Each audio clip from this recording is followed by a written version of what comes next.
Your support means the world to me. Your support is the reason why this channel continues to grow and thrive. I want to have even more subscribers and members, and the only way that happens is if you join the channel. I hope you will consider doing so. You'll notice here listed are a couple of different membership tiers. One is a little bit higher price than the other for monthly membership. And let me just make it clear, you are not required to be a member of this channel. This is completely voluntary. It is for anybody who wants, A, just to support the channel and what I do, and B, if you want some perks for it, you get some perks for it. You get some goodies that not everybody else is going to be able to get. So again, I hope you will consider joining the channel and becoming a member. I'm always trying to think of new perks and new things that I can add just to give back to you guys.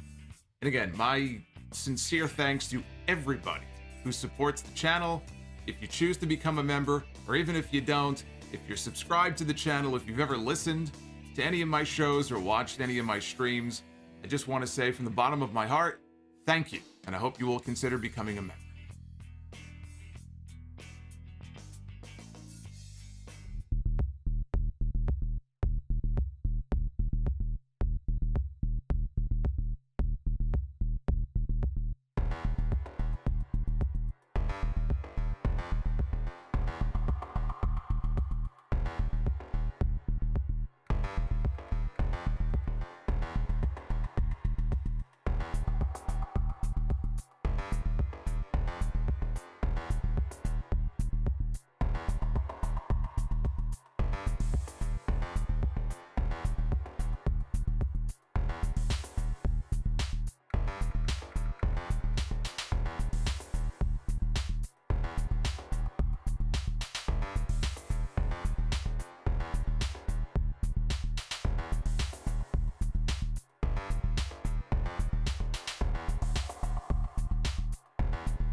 Am I the only one doing a Dynamite review tonight?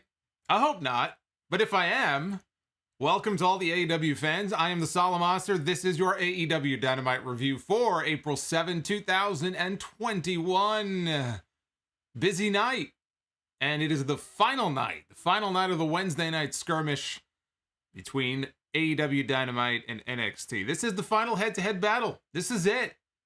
Starting next week, NXT crawls on over to Tuesday nights. We're not going to have the head-to-head anymore. The skirmish is over, right? About a year and a half. Rest in peace, right? Whatever. Well, it was nice while it lasted. And Tony Khan decided that tonight would be a great night to go ahead and trot Iron Mike Tyson back out on Dynamite.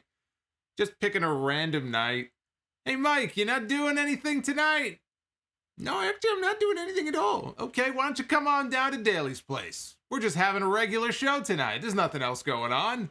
So we have the return of Iron Mike Tyson to Dynamite here. And also, if you saw the end of the show tonight, at this rate, I think the Young Bucks, they're beginning their journey. They're going to try to see if they can top Paul White for the greatest number of turns. One time we see them and they're clear baby faces, then we see them and they're acting like a bunch of bratty, snot-nosed heels. Then they're baby faces again. And now the Young Bucks have gone back to the dark side, realigning themselves with Kenny Omega and the Good Brothers. We have talk of the Bullet Club back together. I'm finding it very difficult to bring myself to care about this whole melodramatic stuff with Matt Jackson. Standing in the ring, he can't beat up his friend. You're in the middle of a wrestling match, dude. And he decides at the very end of the match, I can't super kick this guy. He's in firm control of the match. All he has to do is hit Kenny Omega with his super kick, and he can't bring himself to do it. And I say to myself, in today's wrestling, largely because of the Young Bucks, although you could say the Usos, I mean, they're not the only offenders here. But in large part because of the Young Bucks, the super kick has become almost comparable to sneezing or taking a deep breath or going for, the Irish whip into the ropes. It's not even a move that really means anything anymore. So what's so dangerous about him hitting Kenny Omega with a super kick? Who cares? Well, honestly, this is not the reaction they were going for, but as I watched this at the very end of the show, I didn't find myself watching this feeling sorry for Matt Jackson. Oh, he's such a conflicted man. I feel so bad for him. I'm watching this and I'm trying to stop myself from laughing. I am not really a fan of this. On the whole, what did I think of AEW Dynamite tonight? I thought it was a pretty solid show overall. Really, the highlight of the night, I thought, was the Chris Jericho promo. Chris Jericho was on his A-game tonight. I think Chris Jericho is very excited. He's going to be on the Broken Skull Sessions this weekend. Everybody's talking about him. The Inner Circle just turned babyface. Now he feels reinvigorated. It's the first time Jericho gets to play babyface in a few years. And he went out there and he cut what was a fire promo in the middle of the ring. Not one of the other Inner Circle members said a single word. This was their first big promo since coming back as babyfaces, and I thought Jericho killed it. And I thought that was the highlight of overall, like I said, what I thought was a solid show. And also shout out to Darby Allin and JD Drake, who had better than expected TNT title match. JD Drake is not anybody who's gotten really any television time on Dynamite. You would know about him if you watch Dark. Some of the lesser shows, maybe Elevation. I don't know if he's been on Elevation recently, but JD Drake went in there tonight and he had what I thought was a very impressive performance. He went in there, he had an opportunity to have a championship match on TNT. JD Drake, you look at the guy, he's not much to look at, but he went in there and he held his own, and I think that he took advantage of the situation, and I thought JD Drake, even in defeat, had a good night. Outcome was never in doubt, but I did enjoy that match. So we're going to get into everything here. We're going to get into the whole show, top to bottom, left to right, up and down. Those of you who tune in every week, you know how this works. And if there's anybody new who's tuned in tonight, maybe somebody else who usually reviews Dynamite is not doing so, I welcome you. I hope you guys are having a great night. Do me one favor, hit that like button. I sure would appreciate that. Hit that like button. Super chats are open. I do read each and every single one that you guys send to me. And this is a big week for the podcast. So your support in whatever way is certainly appreciated. But we will get to all of your super chats. You'll see them popping up on your screen as we go along. Let me just, before we get into the Dynamite stuff, let me go ahead and talk about the schedule for the next few days. Wednesday, that's right now, we're live on YouTube talking Dynamite. Tomorrow night, I will be doing a double review for both nights of NXT Takeover, Stand and Deliver. I'm going to review both shows. That's immediately after night 2 ends on USA, or I guess Peacock it would be, tomorrow night. Friday night, I'm going to be live again, talking SmackDown, whatever happens on Friday night, and WrestleMania 37 predictions. And then it's the big one this weekend, back-to-back nights, Saturday and Sunday, live right here on YouTube. WrestleMania 37 Night 1, WrestleMania 37 Night 2, and of course, do not forget, Sound Off episode 699, dropping on your feed on Sunday, as it does each and every single week. It's going to be a busy week. I do hope that you will join me. And one more quick shout-out here. Busy week for the Sound Off. Busy week for Wrestle Rumble. If you guys haven't gotten in on this, time is running out. I don't know what you guys are waiting for, but you better hurry up. First contest is hitting tomorrow night. It's the NXT Belt Bash. It's $1 to enter. You guys can win a lot of different championships for only $1. That's all it takes. Entries are open until 7 o'clock Eastern tomorrow. You can win the NXT Championship, North American Championship, both NXT Tag Team belts, or a possible mystery belt. There's no telling what Wrestle Rumble may throw in there. You never know what kind of mystery belt it might be. So again, join me tomorrow night. We're going to be picking 5 winners live at random here on YouTube. And there you see the graphics for all the other contests, the pick'ems. There's a lot going on. You can find all of the information you need over at WrestleRumble.com. It's going to be fun. It's going to be fun. I love helping give belts away. I got 2 over my shoulder behind me. I'm a belt freak. I have 2. Why shouldn't you? So go to Wrestle Rumble. Let's get right into this show. Chris Jericho and the Inner Circle, they were the first faces we saw, and they are faces now. They have turned. They arrived at Daly's place. We saw them pull up in the parking lot, and Jericho got out of what looked like a very expensive Lamborghini, threw the door up.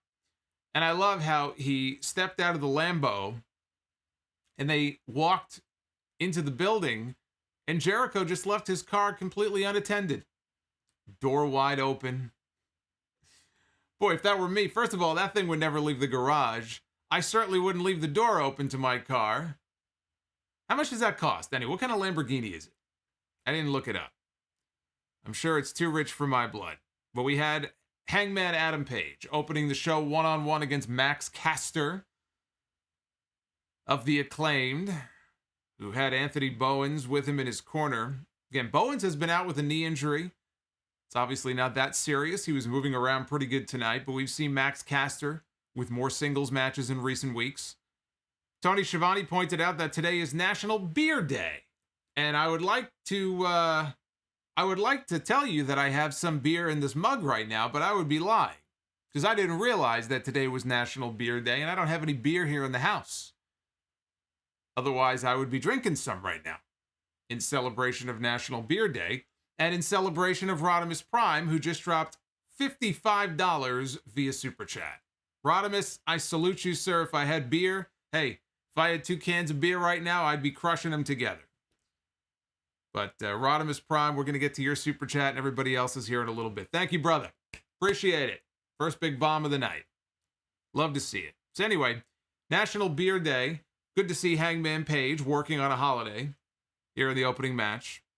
Spinebuster, Exploder Suplex from Hangman. That leads to a big comeback.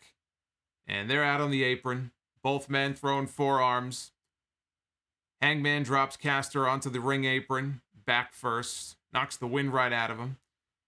So Page goes up to the top rope. He's going to go for his big moonsault, the Orihara moonsault, when Anthony Bowens distracts him. And poor Max Caster, he was trying to show off. He was trying to do one of these things where he gets up and he pops up in one motion onto the ropes, onto the middle rope or the top rope. And he didn't quite make it. So he had to try again. But he did it on the second try. But I'm sure he was very embarrassed that he didn't hit it the first time. So Hangman tries for the Deadeye. Bowen slides the boombox into the ring and it goes underneath Hangman's legs. Hangman grabs the boombox. And referee Rick Knox says, "No boombox for you."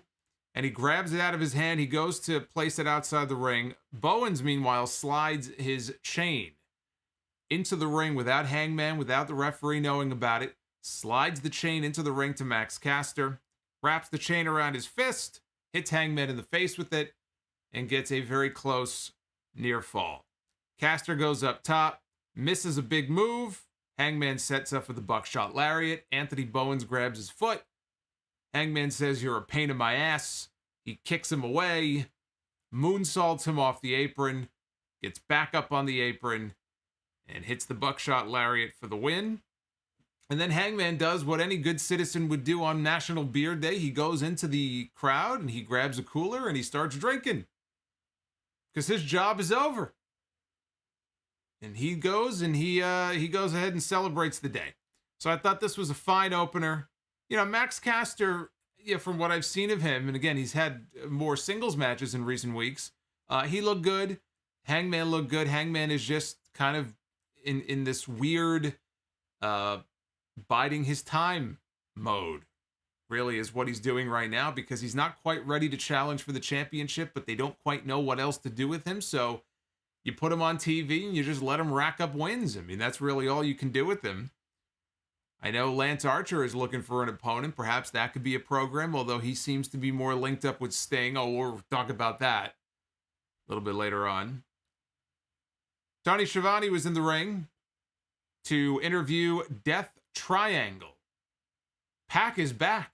Pac has been out with a ankle injury since Revolution. And I was talking last week about the fact that maybe we're seeing the end of Death Triangle in this incarnation. We've seen Laredo Kid, who was not there tonight. And it almost felt like maybe Laredo Kid was going to kind of take Pac's place. He seemed to be a better fit for the group.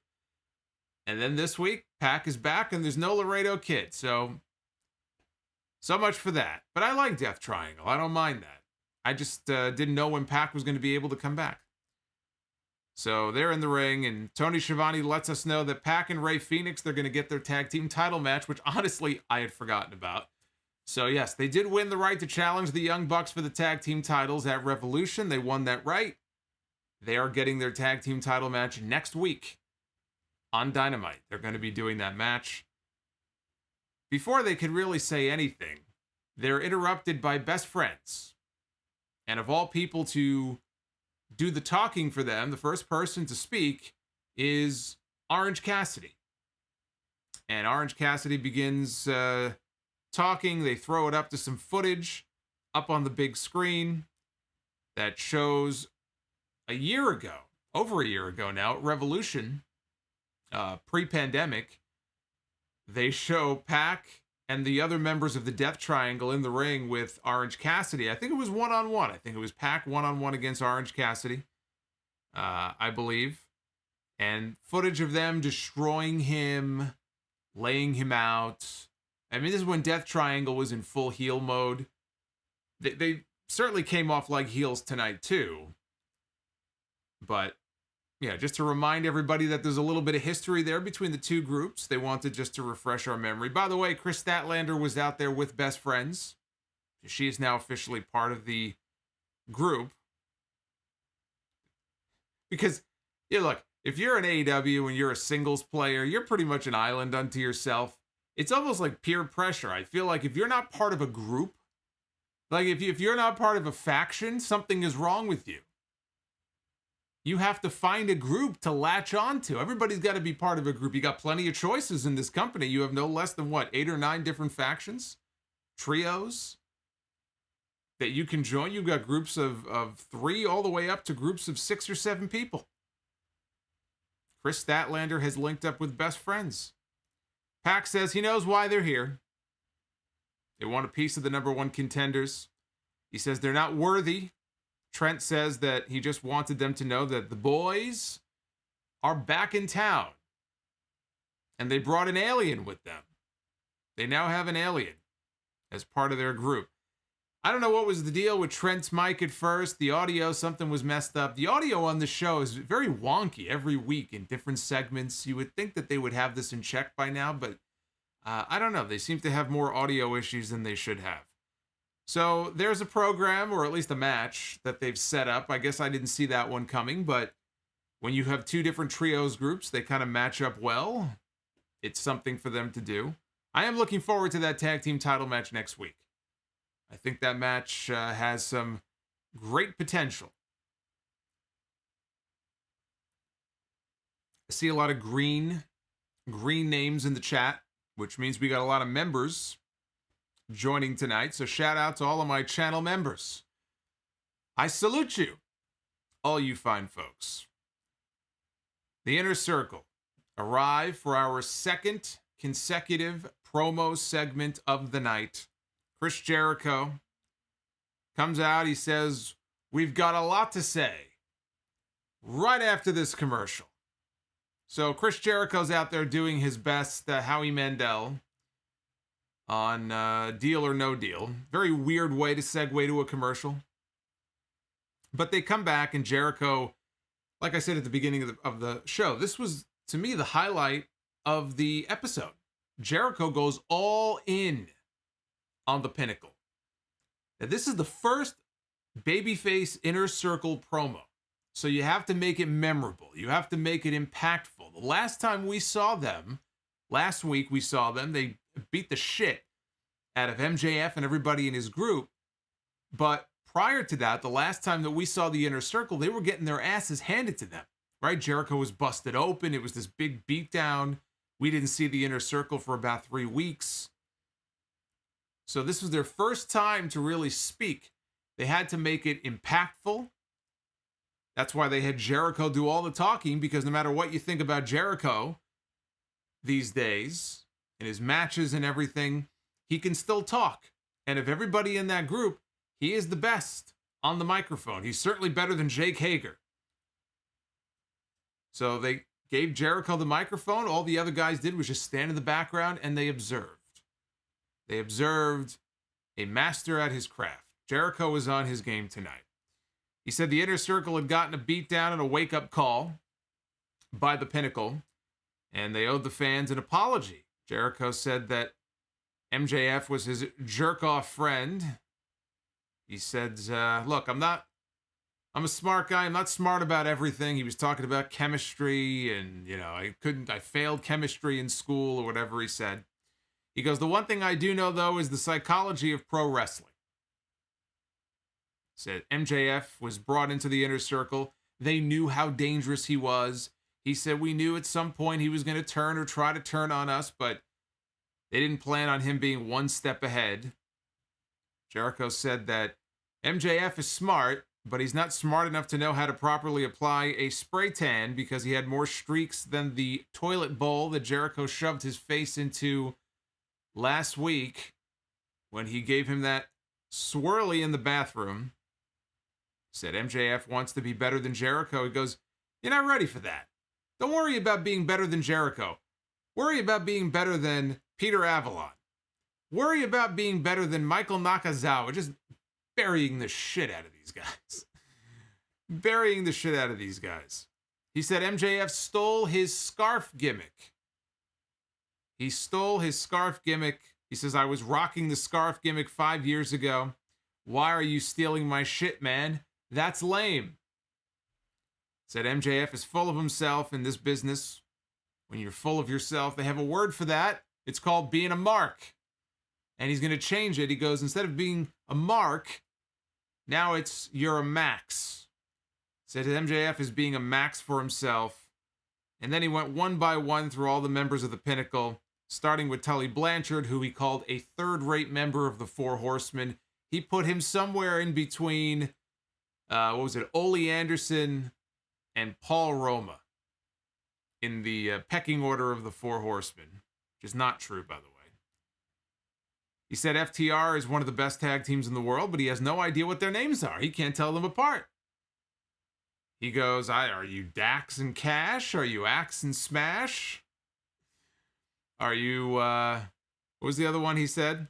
Axel and Slash? And when he said that, it never really occurred to me.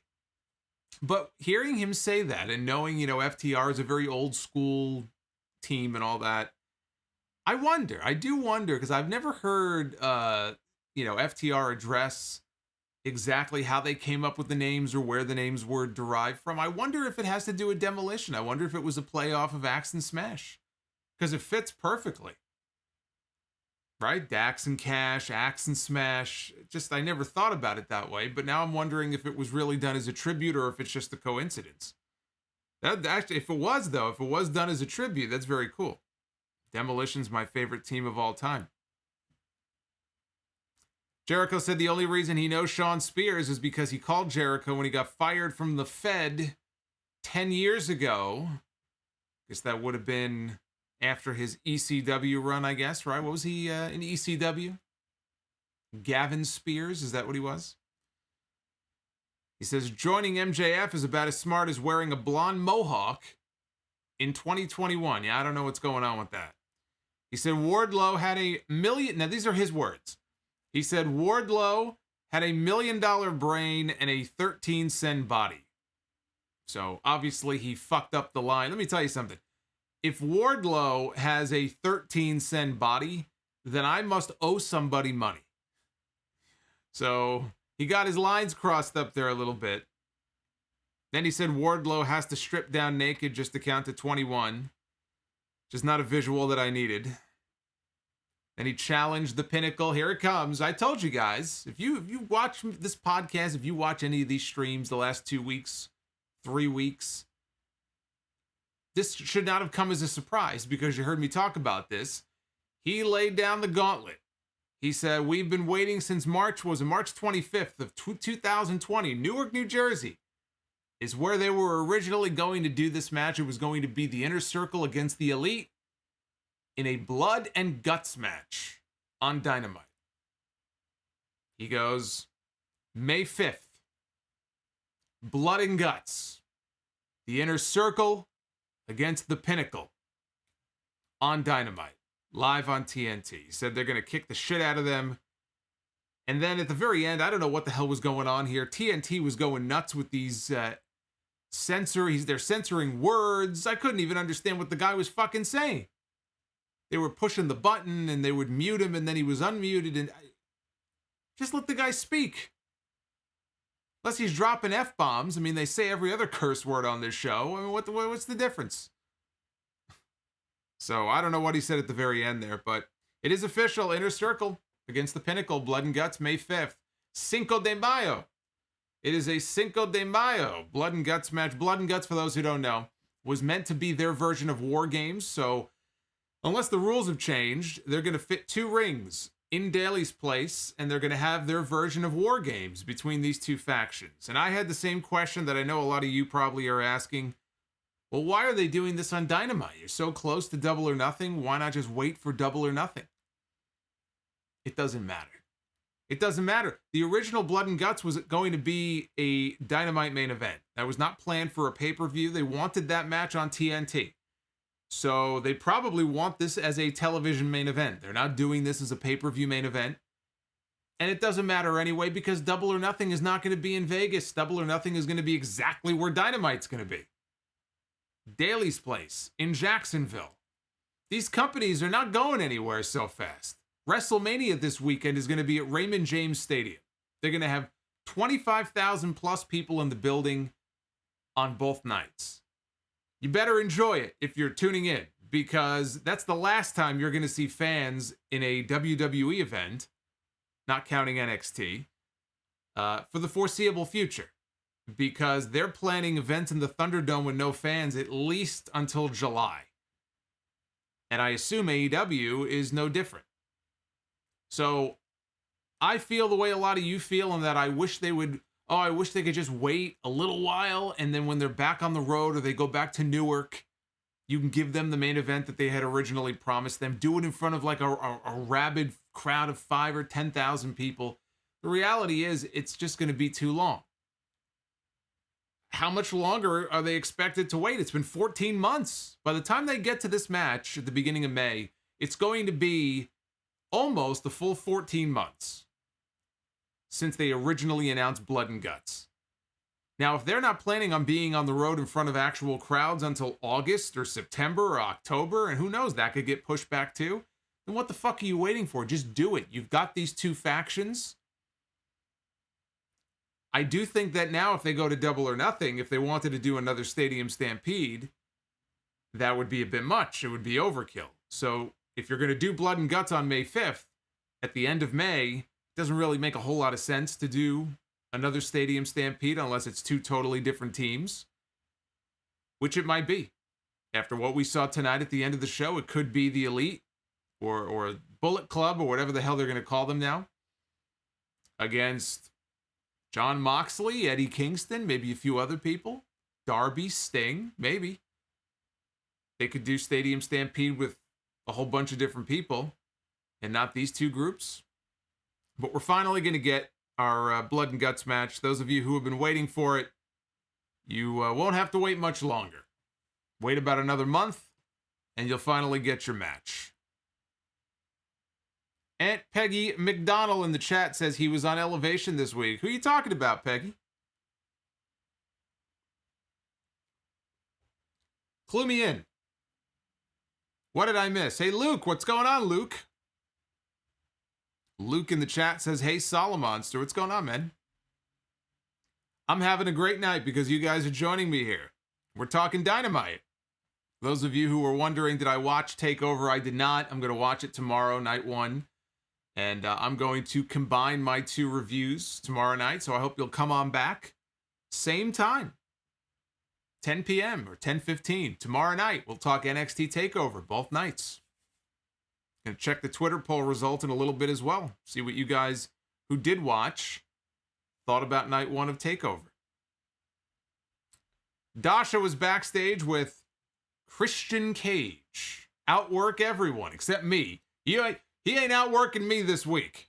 Christian can take a seat. So I'm working my ass off between now and Sunday. But Christian was backstage with Dasha and was cutting a promo and talking about his match last week with Frankie Kazarian when all of a sudden he was interrupted by Taz. Taz walks up to him and is talking about the fact that, you know, they have history together. They've traveled down the same roads. WWE, TNA, they've been in the same places together. And he offered him a spot in Team Taz. And Christian looked like he was ready to just say thank you, but no thank you. Taz wouldn't let him speak. He says, look, sleep on it. Take some time to think about it and sleep on it. He goes, you could be part of our group. We can help get you to where you need to go. We can help get you where you're looking to be. And then you could help my guys. Your knowledge and everything, you can help my guys. It's a mutually beneficial thing. So now Christian has a standing offer to join Team Taz.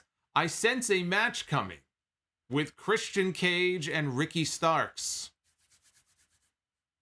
Sign me up. I'm all for that, if that's what we end up getting out of this. Christian Pauly just became a Sound Off superstar. Thank you for joining the channel. Great to have you on board. Welcome to the family. The number 2 ranked tag team in AEW, the Jurassic Express, takes on the number 4 ranked tag team in Bear Country. That was up next here on this show. Early on, Jurassic Express, they send both bears outside the ring. Jungle Boy hits consecutive suicide dives on, I guess, Boulder. Is that who it was? Boulder Bear. Is that his name? Boulder Bear?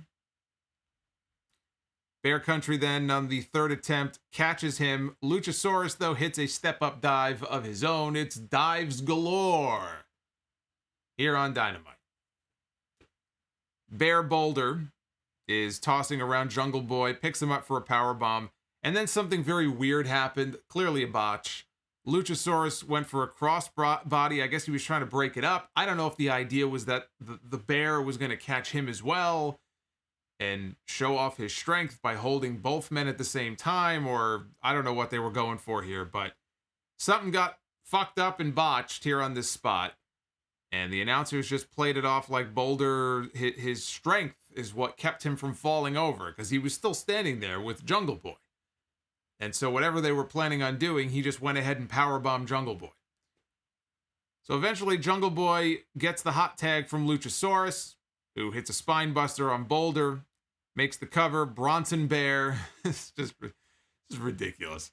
Bronson Bear breaks up the pin by driving Jungle Boy down, like a Michinoku driver, down onto the pile. And that breaks up the pin attempt. Bear Country hits a double cannonball in the corner on Luchasaurus. They get a very close near fall. They go for another double team splash. Jungle Boy lands a low drop kick, though, to break it up. Luchasaurus sends Boulder to the outside and hits a choke slam and a standing moonsault on Bronson for the win. What do they call that? The Mesozoic moonsault? Is that his name for it? My boy, Scott Woodford, just upgraded his membership from Sound Off Superstar to Sound Off Legend. You are indeed a legend, my friend. I met Scott I've talked to Scott for a few years by email. But I got to meet Scott for the first time on the Jericho Cruise a little over a year ago. And that was very cool. So, Scott, thank you, man. I appreciate that. It's too bad we couldn't meet up on the Jericho Cruise this year. That got kind of ruined. But if you are going, they're doing the cruise in October. I'm not going, but if you're going on the Jericho cruise later this year, have fun. It was my first time doing it last year. I actually had a really good time. Met a lot of great people. As far as this match goes, I thought it was pretty sloppy. I really wasn't totally sold on this match. The Bears were fine, again, kind of like JD Drake in the TNT title match. This was their biggest spotlight on the show so far. Normally they're relegated to Dark, maybe a show like Elevation. So it was a big opportunity for them. I just thought that there was a lot of just sloppy shit going on in this match. The comedic genius, thank you for becoming. Look at this. We're racking up members, man. This is only day 1. We got 5 straight nights. WrestleMania week. Let's go. Wake up. This is great. Thank you, though. I appreciate it. After the match, we got a promo. Here we go. Now, you guys know my thoughts on QT Marshall.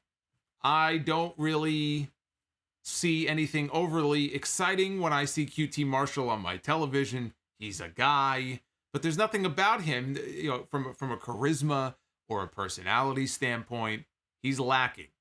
But I have not really seen a great QT Marshall promo. I don't see all the stuff he's doing on the YouTube stuff. I watched Dynamite. And I said, everybody was telling me, oh man, you should see some of the stuff he does on, was it Being the Elite or some of this other stuff. And I said, that's all well and good, but let him do that on Dynamite. Let's see what he can do. So they had a pre-tape segment from the Nightmare Family or Nightmare Factory gym, I guess it was, with QT and his students, those who are now part of his little faction. And he accused Cody of taking credit for his accomplishments at their training center. He said Cody played second fiddle to Ted DiBiase. Well, he said Ted, but Ted DiBiase Jr. He wore face paint to hide from the fact that he would never amount to shit. He called him a bargain basement sting. Said that he went to the Indies then to surround himself with vanilla midgets. And at that point, I was just groaning at that point. I'm just, all due respect to the people that were surrounding him in this promo, but how do they not fit into that? I mean, maybe not Camarado, because Camarado looks like, hey, he's a big boy, but this guy is surrounding himself by that same definition with vanilla midgets. But, here we go with this insider lingo and everything, and it's, I don't know. As soon as I heard vanilla midgets, I was just like, all right. Surrounds himself with vanilla midgets on the indie scene to make himself feel like a star. I have to say, Cody, if you really think about it, there is a lot of truth in that, right? Because Cody was only positioned in WWE at a certain level, which is not his fault. I mean, I'm sure he wanted to do more, and they had him stuck doing the Stardust thing. But if you think about what he has done since leaving WWE and becoming part of, Bullet Club and aligning himself with those guys and then doing the same in Ring of Honor, that's really what he did. Cody latched on to a more popular act. He basically just kind of jumped into what they were doing and was able, and to his credit, hey, he's done a good job of it, to build his own name and profile up by basically associating himself with Bullet Club. He piggybacked off of that association. That's exactly what he did. QT's not wrong. There's actually a lot of truth in what he was saying here in this promo. He said, never again will Aaron Solo, who's one of the members of his group, never again will Aaron Solo be viewed as someone's boyfriend. For those who don't know, Aaron Solo for years, I think like 10 years, up until recently, was in a relationship with Bayley. They recently broke up. They put like a statement out a few months ago on social media. I always kind of chuckle to myself when, you'll have a couple that puts out some kind of announcement saying, we've gone our separate ways, or we're getting a divorce, or we're breaking up, or whatever the case may be, right? And unless you're like a mega celebrity where there's no avoiding it, people are going to be talking about it, you have to address it.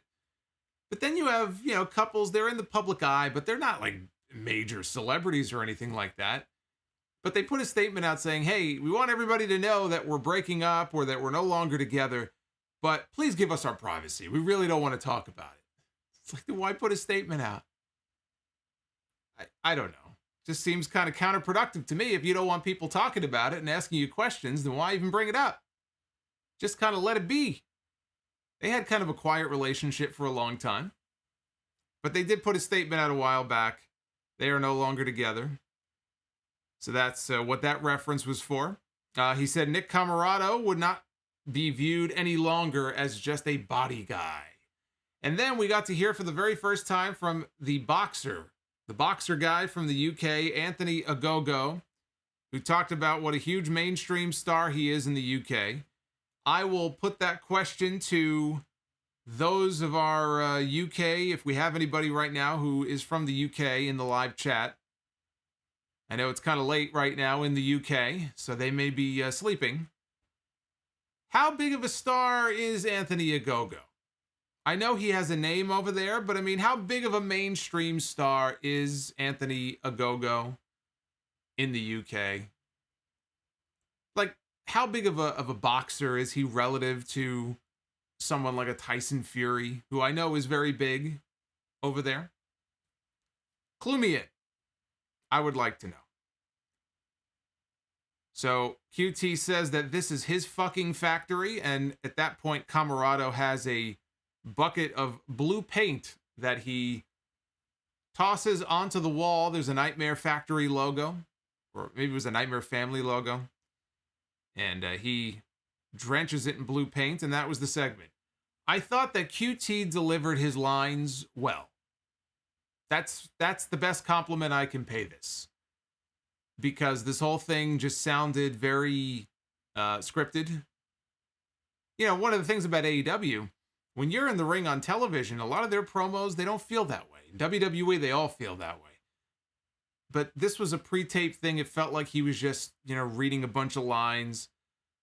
I'm still waiting, though. I'm still waiting for that one big QT Marshall promo in the ring, mic in hand.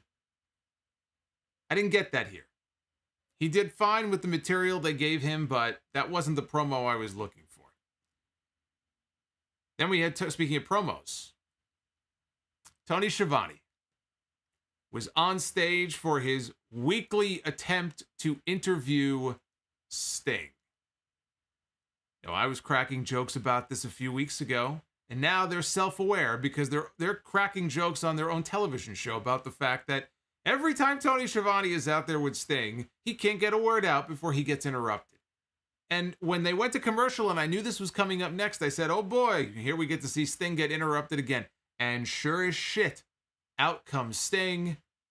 Tony Schiavone begins to ask him a question, and we hear the voice of Jake the Snake Roberts out of the tunnel to interrupt Sting. So here comes Jake. Jake says, he called Darby Allin. He mentioned Darby Allin, right, who's a friend of Sting's. And he referred to Darby as a gerbil.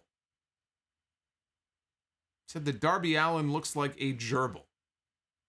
Have you ever heard the Richard Gere gerbil story?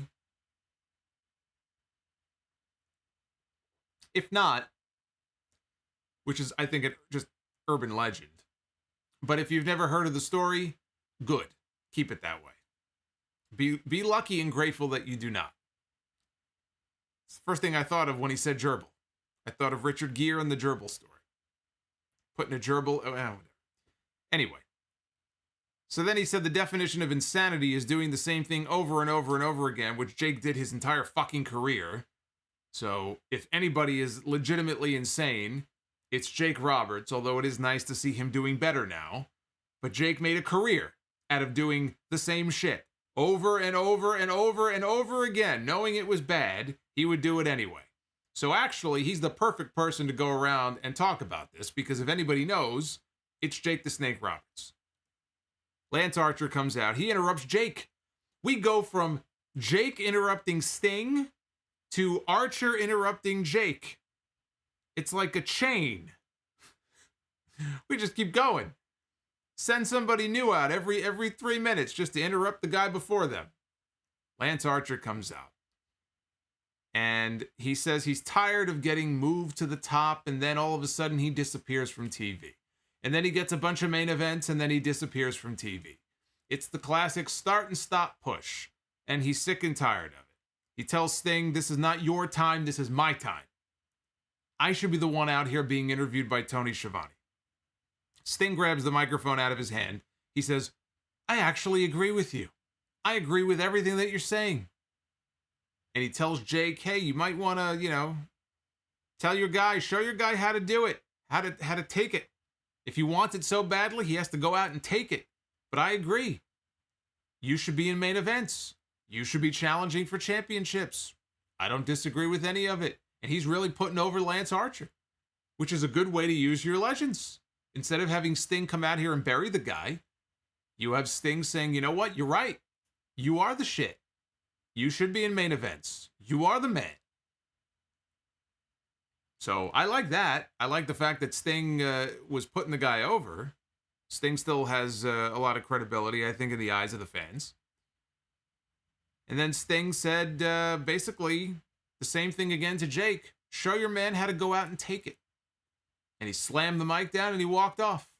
So at least we got to actually hear Sting speak words this week. And he put the guy over. But again, it is to the point of just pure comedy at this point, that every time this man comes out, he's interrupted. I mean, it's just a matter of who's going to come out next. Now, I don't know. I mean, Sting put the guy over here. So are they just going to move in a different direction now? Did they only use Sting in this situation to put over Lance Archer verbally on the mic? And Lance Archer is just going to start wrecking shit and taking Sting's advice? Or is he going to take out Sting and say, well, you told me to go ahead and take it. Well, what bigger name to take out than the Icon himself? And that then is what leads to a match. Because I just think that's a total mismatch. Sting and Lance Archer, it's kind of a match that worries me, to be honest with you. So I don't know if this was their way of pivoting away from that, or if Lance Archer now is going to take out Sting.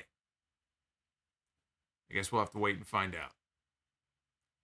Before we get to this TNT title match, I do want to welcome everybody who is in the group with us live in the chat right now, talking AEW Dynamite.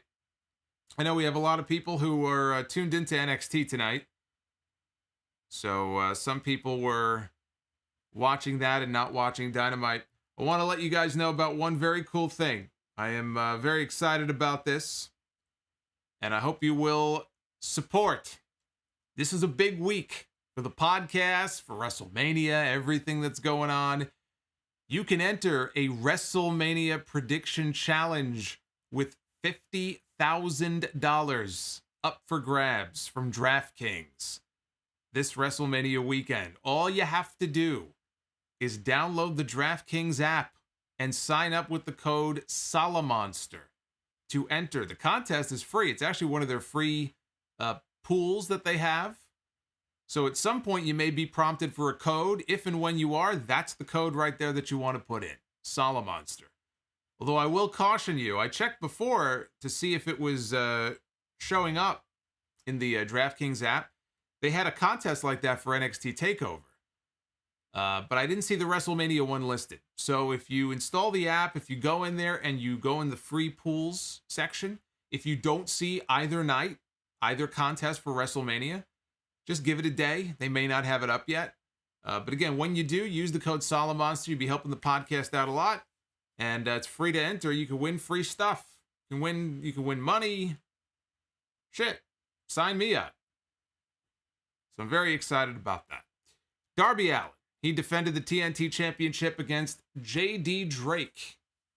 Said earlier, this is a big opportunity for J.D. Drake. We don't normally see him on Dynamite. We see him on Dark. But we don't usually see him on this show. This was his weekly open challenge for Darby, putting his title on the line. Drake has been hanging around with Ryan Nemeth, who was at ringside, along with Cesar Bononi was at ringside as well. But Nemeth tried to get involved in this very early on. Sting was slowly stalking him. He wasn't chasing him, like running after him, but he was basically walking towards him, and Nemeth was backing away. Of course, Sting has a fucking baseball bat in his hand, so you're going to back away. I don't care how old the guy is. The guy could be 61, he could be 81. He got a baseball bat in his hand. You don't want no part of that. So Sting just kept stalking and walking towards the guy until he basically chased him out of the building. So that was the last we saw of Ryan Nemeth. Back from commercial, we got a spot where J.D. Drake rebounded Darby Allin off the ropes from the outside and just wrecked him with a forearm. Darby avoided a cannonball on the floor, which sent Drake crashing into the barricade. So Darby was up against the barricade. And here comes J.D. Drake, and he got nothing but barricades, so that didn't feel too good for him. Darby then took out both Drake and Cesar Bononi with a top rope dive to the floor. Drake pushed Allin off the top rope, placed him in a tree of woe, tried for another cannonball, hit a Vader bomb for a great near fall. Darby rolled out of the way, though, of a moonsault, went back to the top rope. He got cut off by Drake yet again. Darby hit an avalanche code red from the middle rope, and then the coffin drop for the win. I thought this was a real good match. This was a real good match. I enjoyed this. And J.D. Drake, hey, he took full advantage as best he could of the opportunity. I doubt we see much more of him on Dynamite. It's not going to really change his status, but it was a big showcase for him to be in a title match on TNT. But the other reason I like this, the more wins like this that Darby can rack up, like, it just plays into the whole underdog persona, because he was working from underneath a lot in this match. He was taking a lot of punishment, taking a lot of abuse. And then Darby makes his big comeback, and he fights his way back, and he finds a way to win. It plays into the whole underdog persona. And, you know, he's starting to rack up wins on TV. He drew attention to the fact the whole purpose of this open challenge was he came out on television and said, "It's a joke. I've defended my title 3 times since November." It's like they almost forgot that he was the champion. So now he's starting to win a lot of matches every week. So I like that. He's the scrappy underdog who always finds a way to win. After the match, though, Butcher and Blade, they attacked Darby on the stage. And Allie went over to the announce desk and she was yelling at the announcer. She wanted them to clear away from the table. They were going to put Darby through a table. While she's screaming at the announcers, though, out comes the Dark Order with Sting, and they chase away Matt Hardy. It's Matt Hardy's group. Matt Hardy's private office or home office, I think he calls his group. And they got chased away. Poor Allie turns around and sees that all of her people have fled. The Dark Order is there. Tay Conti then tackles her and mounts her on the stage. There's a visual for you. And that leads into the match that was coming up next. But before we get there, there was another big segment on this show involving Chris Jericho. So we had Jericho's promo earlier on in the night. Here, he was in the back being interviewed by Alex Marvez. Immediately, though, gets attacked by the Pinnacle. Pinnacle now is going to get their revenge for all those comments Jericho made about them a little bit earlier on. And they drag Jericho out to the ring, and they're beating him down, and there's no inner circle. And the camera then cuts to the inner circle locker room, and we see that the door, they're trying to get out, and they can't get out. The door is locked. They're trapped. And they're starting to, chop the door down with an axe or whatever it was they were using. They were trying to destroy the door so that they can get out. But back in the ring, they're killing Jericho. FTR kills him with their spike pile driver. And they set up a table outside the ring, and it looked like Wardlow was about to put Jericho through the table from inside the ring out over the top rope through the table. When all of a sudden, whose music should hit? Iron Mike Tyson, making his first appearance on Dynamite since, would it have been September? August or September? It's been a few months. It was before the Roy Jones Jr. fight, which I think was back in November. So it's been a while since we've seen Tyson on Dynamite. But Tyson comes out, and before he gets in the ring, he rips off his shirt. He reveals a better physique than half the AEW roster. He was in great shape. Mike's going to fight again. There's no doubt about it. Mike is keeping himself in good shape. Mike's 54, 55 now? Maybe 53, 54, somewhere in that range. He looks great. He immediately takes down Shawn Spears, goes for the ground and pound, or as Michael Cole used to call it, the pound and ground. He's pounding and grounding him, which sounds like a fucking sex position. Something I never want to associate with Michael Cole. Finally, the Inner Circle. They have chopped their way out of the locker room. They make their way out. They chase off the Pinnacle. Mike Tyson is standing tall. Mike Tyson looks better than anybody in the ring. He looks better than Jericho. He's standing there with his shirt off. He's posing. He's making muscles. Tyson looked like he was having fun like he was with DX back in the day. And the Inner Circle, they're loving this. Jericho's loving this because he gets the photos of him hanging with Mike Tyson like Tyson is part of his group. He and Jericho come together. Jericho shakes his hand, hugs him, and says thank you. So they've patched up their differences. They were trying to make a match between Jericho and Tyson back in September, and it didn't work out. But now they're best friends. Now they've made up, and they're bosom buddies. So that was Mike Tyson's big involvement in the show this week. He's going to be back on the show next week. Doing what? Well, I'll tell you in a second. We had Dr. Britt Baker, DMD, and Rebel. They were interviewed earlier in the day by Tony Schiavone in the back. And Britt Baker was demanding a championship match with Hikaru Shida, and Tony Schiavone pointed out that you're only ranked number 4. And Britt Baker said win-loss records don't matter because she is a draw. Either way, she's going to keep racking up wins to get a title shot. Which sounds good to me. Sounds like they've got the same idea that I've been talking about, which is that Britt Baker should be the next AEW Women's Champion. And I think they could get there at Double or Nothing. I think they could build to a match with her and Shida as soon as Double or Nothing at the end of next month. And I would change the title. If you need a heel to take the title off of Shida, Britt Baker is the only option that they should be thinking about right now.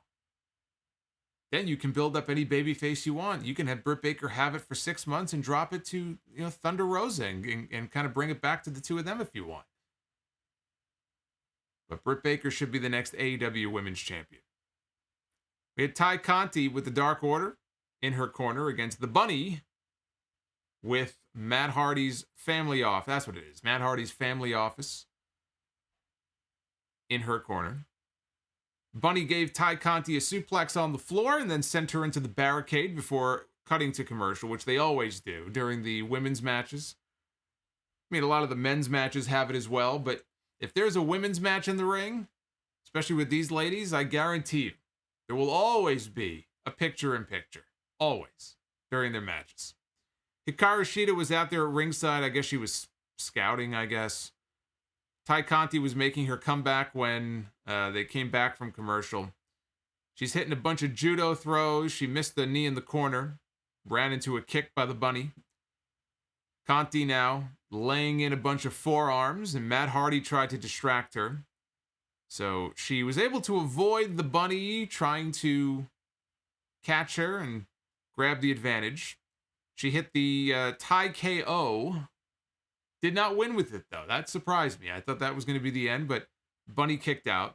Bunny rolled to the floor, and she threw a cheap shot at Hikaru Shida. And she grabbed Shida's kendo stick, and she ends up smacking Conti with it behind the referee's back. Aubrey Edwards didn't see it. Shida then popped back up, took the kendo stick away from the Bunny, allowing Tay Conti to hit a superplex and the DD tie for the win. So a win for Tay Conti. They talked about Conti as if she's next in line for a shot at Shida's title, which is great. I don't think she's winning. Now, if they wanted her to win, I can't say that I would mind it. I like Tay Conti, and she gets better every time I see her. I just don't think she's the right person. Plus, she's a babyface. She's positioned more as a babyface. I think Shida has to lose it to a heel. That's why I go with Britt Baker.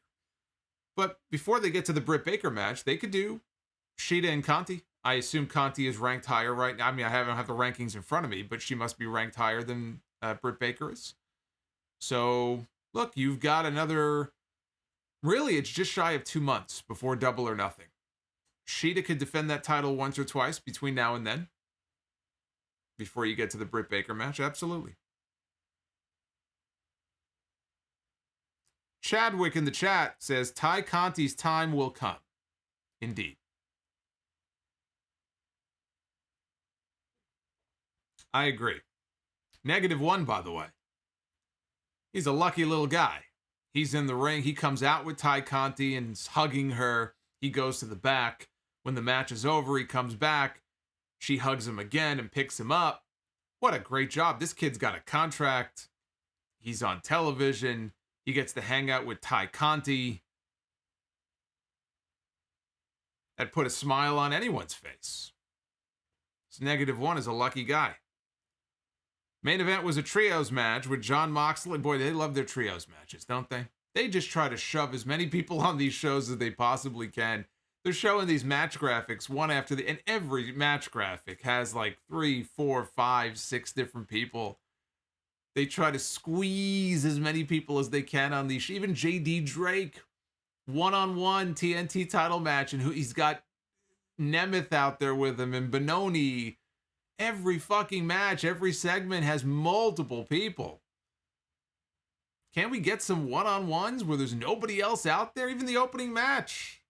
Max Caster, he's a tag team guy. He had Anthony Bowens in his corner. Can we get some one-on-ones with nobody else around? Is it possible to do that? Another trios match. Jon Moxley and the Young Bucks against Kenny Omega and the Good Brothers. Man, I can't. I got to tell you now, we've seen the Good Brothers on the show a whole bunch of times. And, they're doing their thing, I guess, at Impact Wrestling. When they're on my screen, I just don't give a shit. I just don't care. I just don't care about the Good Brothers, my God.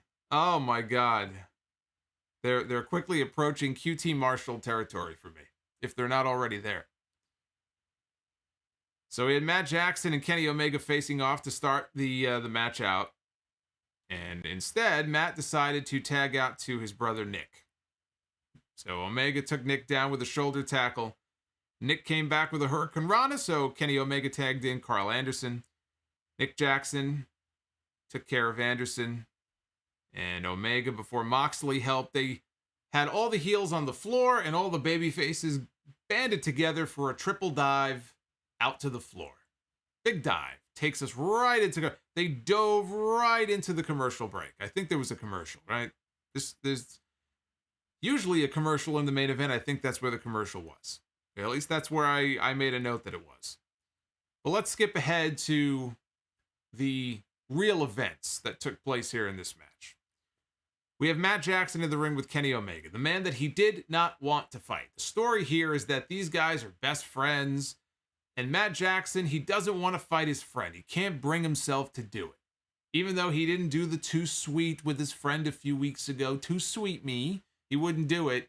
He doesn't want to fight him. But finally they're fighting, they're wrestling back and forth. He's outworking Omega, he's taking him down.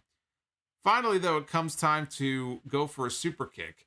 And Matt Jackson, who throws super kicks in his fucking sleep. He probably super kicks his wife and kids every day. And it has no effect on them at this point. They've pretty much built up an immunity to it. I don't think the guy gets out of bed in the morning. He throws a super kick. He takes a piss in the morning. He takes a super kick. He probably stands there and has breakfast and throws super kicks while he's eating and reading the paper. But he can't throw a super kick at Kenny. It's such a devastating move. He can't bring himself to throw a super kick at Kenny Omega. Can't do it. Kenny Omega starts smacking him around in the face. Finally, Matt double legs him down, starts raining blows down upon him. Omega hits a Snapdragon to Matt. Second Snapdragon. Omega now goes for the V-trigger. At that moment, Jon Moxley slides into the ring, turns him inside out with a lariat. Matt Jackson finally hits a pile driver to Kenny Omega. Omega kicks out. In comes Nick. They hit more bang for your buck. Carl Anderson breaks up the pin attempt. Nick Jackson with the Escalera dive takes out the Good Brothers on the floor. And Matt Jackson on the inside, instead of following up, which you should do here in this main event match, he's more interested in checking up on Kenny Omega. He's very concerned about Kenny because Kenny is still down from the pile driver, and Kenny is obviously hurt. So he's checking on his friend. Nick Jackson comes in. He says, let's do it. Let's hit the BTE trigger. He's ready to do it. Matt can't bring himself to do it. What a puss this guy is. He can't bring himself to hit the BTE trigger. He's having great conflict from within about whether or not he should hit this move. They go for it a second time. Again, he can't bring himself to do it. Jon Moxley says, fuck this. Tags himself in. Brushes right by Matt Jackson when he goes in.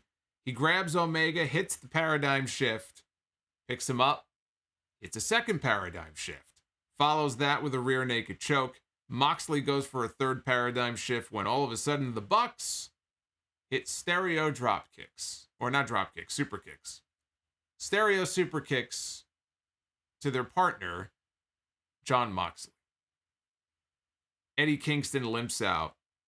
Got the cast on his foot for his injured ankle. And the Good Brothers attack him on the stage, on the ramp. Give him the Magic Killer, so they laid out Eddie Kingston. Magic Killer in the ring to Jon Moxley. And they drag Kenny Omega's lifeless body onto Jon Moxley for the pin. Excalibur, this was the best. This was the best. Excalibur on commentary. Now, I admit, when he said, I wasn't looking at Matt Jackson when he said this, but he makes the comment. I quickly glanced up and I briefly saw it with my own two eyes. So maybe I didn't see what I think I saw. But Excalibur says he thought he saw a single tear streaming down Matt Jackson's face as he watched all of this havoc unfolding that really was of his own doing. He thought he saw a tear streaming down his face. And I have to give Excalibur a lot of credit because, damn it if he didn't try. But really what it was, I think, was his awful spray tan that was streaming down. Maybe it was sweat mixed in with the tan, but it was his awful spray tanner that was dripping down his face. But Excalibur tried to play it off like he was shedding tears. Good on Excalibur for at least trying. He tried his best, but I think that's what that was. It was less of a tear and more of this awful spray tan. So the Bucks then end up hitting super kicks again to Jon Moxley just to make it very clear that this was a turn. This was a turn to Kenny Omega and the Good Brothers, who they embrace as they go off the air. Omega wants to do that stupid too sweet sign again, which, I don't know. The too sweet stuff is so played out, but I guess we saw it with Baszler and AJ, and I don't know. Can't these guys come up with their own shit? Do they really have to steal it from the Click? That's all they do is just copy off the Click. Come up with your own hand sign. I got a hand sign. Here's the hand sign for you right there. Actually, that's the inner circle hand sign. But yeah, they super kicked Moxley to make it very clear this was no mistake. They did this on purpose. The Young Bucks have turned. The Young Bucks have gone to the dark side. They have joined their friend, Kenny Omega. They have joined with the Good Brothers, who they just got done wrestling, and I don't give a shit about. And that is how they went off the air. They went off the air with chants of "You sold out" from the crowd. Man, I haven't heard that chant in a while. You sold out. So, said at the beginning, not really into this melodramatic bullshit with the Bucks. They can't act. Every time they try, it's awful. It's just terrible. But now they've at least done the turn, and now they're one big group. Remember, we have factions galore in this company. So this faction just grew a little bit. Jon Moxley and Eddie Kingston, I'm sure they're going to be looking for revenge. We'll see where this all leads. If they find themselves a few partners between now and then, maybe they do another Stadium Stampede. They're going to be at Daly's place. That could become an annual thing until they leave. I hope they're back in Vegas next year. That'd be a great sign if they were back in Vegas for Double or Nothing next year. I'd love to go. But for now, they're back at Daly's place. They could do another Stadium Stampede. So maybe that's what this is leading to. But next Wednesday, Chris Jericho goes one-on-one with Dax Harwood, with Iron Mike Tyson coming back again as the special guest referee. Actually, not the referee. He's the special guest enforcer. He's basically in the role he was in a WrestleMania 14 for the WWE title match. He will be the enforcer. All other members of the Inner Circle and the Pinnacle will be barred from ringside, because when you tape 2 shows in one night, you got to get your money's worth for Iron Mike. They're taping 2 shows tonight. Dynamite is 1 week on live, 1 week taped. So we're getting a tape show next week. Darby Allin defends the TNT title, Falls Count Anywhere, against Matt Hardy. The Young Bucks defend the tag team titles against Pac and Rey Fenix. Jade Cargill goes one-on-one with Red Velvet. So we get to see Jade Cargill. I'm actually looking very much forward to Jade Cargill's first real competitive singles match on Dynamite. I was very impressed by what I saw of her in her first 2 matches. Tag match, and then her in-ring singles debut. So I would like to see what she looks like here in a semi-competitive match against Red Velvet.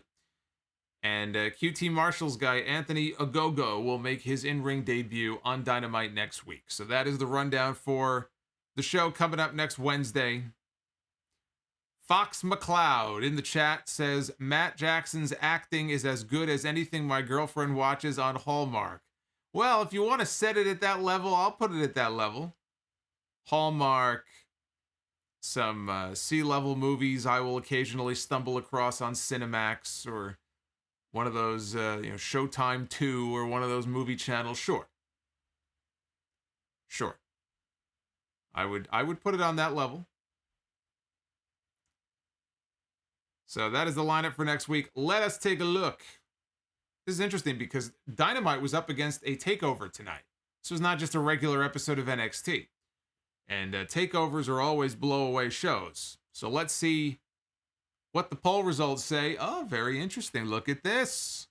We have a little bit of a reversal of fortune this week. 67% thumbs up for AEW Dynamite, 33.2% thumbs down. That's much lower than Dynamite usually does.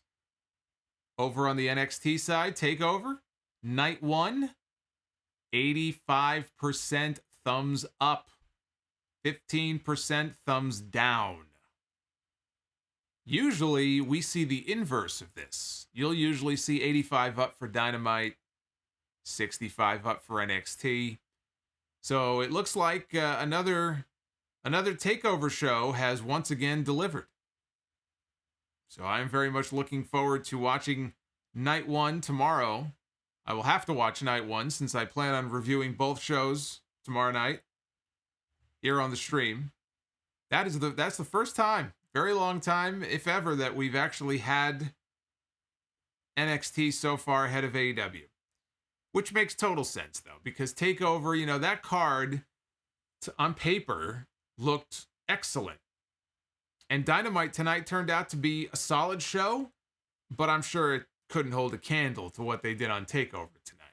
So, very much looking forward to seeing what went down over on USA tonight. Let us move along here, because we have a lot of your messages to get to. I want to thank everybody so far who has sent in a super chat. If you have comments about the show tonight, questions for me, anything like that, now is the time to get them in. I'm going to read through all of them. We're going to hang out here and have a little bit of a super chat party if you guys are down, if you guys are cool with that. If you guys want to hang out with me for a little while, we'll have ourselves a little super chat party. Thank you, by the way. We're kicking things off in a big way tonight. I'm going to be streaming 5 straight nights. Tonight is night 1. Tomorrow night, we'll be doing NXT. Friday night, we'll be doing SmackDown and WrestleMania predictions. And then 2 nights of WrestleMania back-to-back, plus a podcast thrown in there if I don't collapse and die before that. So it's going to be a very busy week, very busy weekend. And I hope you guys are going to join me for all of it. So why don't we just put a little bit of music on here. A little bit of background music. Like I said, this is a party. Have a party, you gotta have music.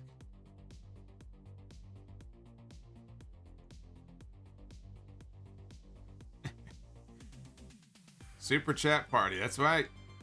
I love it. Who we starting out with here? Is it Hash? Is it my boy Hashway? It is indeed. Hashway with the $5. Best of luck, Solomonster. Always appreciate the content, even if I'm not always on the stream. I always listen to it after. And Hash, I know, is, I think, Hashway around the world. Or halfway, even. Halfway around the world, so you don't have to apologize for anything. The fact that you are even on the stream right now is cool enough for me, because I know it's very early in the morning where you are. So thank you for joining. Ryan Spies, based on QT, based QT. Is that what we're calling him now? Based QT? Really? I mean, we're really lowering the bar now, aren't we? Based QT, calling people vanilla midgets. And Kevin Nash should join QT's faction. Hey, Paparazzi Productions in TNA, when Kevin Nash was doing that stuff with the X Division guys, Alex Shelley and all them, that was actually very entertaining. I have to say. Nash can be very entertaining when he wants to be. Ken Terminated. Thank you for the $5. Any fans in the chat able to watch Takeover on Sling TV? Are you subscribed to Sling and able to watch Takeover Solomons? I don't have... No. I don't have Sling. We have YouTube TV and Fubo. And my brother had to get Fubo because he wants to watch Knicks games. I said you can get all the Fubo you want if you pay the Fubo bill. But we have that. We have YouTube TV. And don't have a need for Sling. Thank you for the question. Anybody else in the chat who wants to answer Ken's question, you may do so. Naif Al-Safar, thank you for the $9.99. Good to hear from you tonight. I was wondering if our old friend Naif was going to join us. EJ, the Masters during the day, WrestleMania at night. This should be a great week. I keep forgetting it. The Masters is this weekend. EJ, did you hear Davey Richards is supposedly making a comeback and has signed with someone? Do you think he'll debut in the Cole O'Reilly match? I don't think it's going to be WWE. I'm not even sure if he signed with a major promotion, unless you heard a more recent update that I haven't. I did hear that he's coming back. I'm not sure if it's with a like a television promotion or anything. I would be surprised, though, if he popped up on NXT. If anybody's going to get involved in that match tomorrow night, it would be Roddy. I don't know where Bobby Fish is, but it would probably be Roderick Strong. Oh, there's our Christian. Look at this. Brian Becerra with the $30 for Christian's LASIK surgery. Super chat. Just got home from work. Watching Dynamite as soon as I get home. -1. Living the good life. I said that before. -1, man, is living his best life right now, which is good because he's had a rough few months. So if anybody deserves it, it's -1. Let him hang out with Tay Conti and have his fun. We can all live vicariously through -1. Spanish Goddess with the $5. They need to give QT Marshall a new theme song. Maybe give him the Ice JJ Fish song to use as his entrance music. Well, he is a heel, so it would work. Jason in the chat says Bobby Fish is injured again. Well, what else is new? Hopefully nothing serious, but what else is new?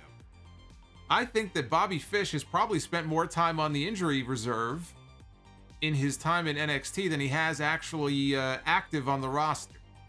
This guy can't catch a break. Clearly, he's injury prone.